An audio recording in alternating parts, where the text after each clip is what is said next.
আপনার যে আসন রয়েছে, সেই আসনে মানে যে প্রতিপক্ষ রয়েছে তার বিষয়ে আপনি নিজেকে নিয়ে কতটুকু কনফিডেন্ট, পাশাপাশি লেভেল প্লেইং ফিল্ড সেখানে রয়েছে কিনা, মানে সেই বিষয়ে যদি না, একটু বলেন। লেভেল প্লেইং ফিল্ডের বিষয়টা আমরা বলব যে সার্বিকভাবে তারা লেভেল প্লেইং ফিল্ডের বিষয়ে কি জানতে বেশ চেয়েছেন এবং কিছু রাজনৈতিক দল কিন্তু আপনারা আসলে লেভেল প্লেইং ফিল্ড আসলে কতটুকু দেখছেন এই এটা বিষয়টা নিয়ে তারা কি অভিযোগও জানতে কিন্তু চেয়েছেন? আছে, অনেকের অভিযোগ আছে যে কোনো একটা দলের দিকে সরকার ঝুঁকে পড়ছে, কাজে একটা শঙ্কা তো থাকতেই পারে। সেই বিষয়গুলো আপনারা কিভাবে জানিয়েছেন কিনা? তাদেরকে জানিয়েছেন?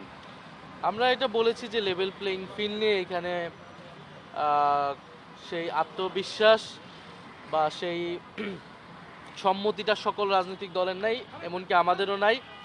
আমরাও একইভাবে মনে করছি যে বিশেষ রাজনৈতিক দলকে সরকারিভাবে বিশেষ সুযোগ সুবিধা, বিশেষ প্রোটোকল দেওয়ার মাধ্যমে এক ধরনের সিগন্যালিং করা হচ্ছে এবং যেটা লেভেল প্লেইং ফিল্ডে বাধা তৈরি করতে পারে, এটার অসম অবস্থা তৈরি করতে পারে। কারণ প্রশাসনের বিভিন্ন স্তরে কিন্তু এইটা এক ধরনের মেসেজ যায় যে সরকার কার পক্ষে আছে, বা মিডিয়াতেও আমরা মনে করতেছি মিডিয়ার একদিকে ঝুঁকে যাওয়ার প্রবণতা আমরা দেখতে পাচ্ছি, বা এনসিপিকে নিয়ে মেইন স্ট্রিম মিডিয়াতে নানা ধরনের নেতিবাচক যে নিউজ বা ফলস নিউজ বিশেষত কয়েকটি মিডিয়াতে এটা টার্গেটভাবে করা হচ্ছে।